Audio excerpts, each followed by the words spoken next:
Think all car engines sound the same? You're in for a surprise. So why do some cars make your heart race just by revving up? It starts with the engine.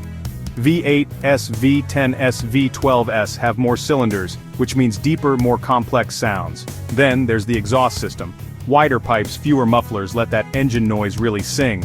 Turbochargers? They can muffle the sound a bit. Naturally aspirated engines tend to be louder and rawer. Car makers even tune the sound just right, sometimes pumping fake engine noise through the speakers. And finally, there's acoustics, where the car's shape acts like a giant amplifier. So next time you hear a car that gives you goosebumps, just remember, that sound is no accident. It's pure engineered music for your ears.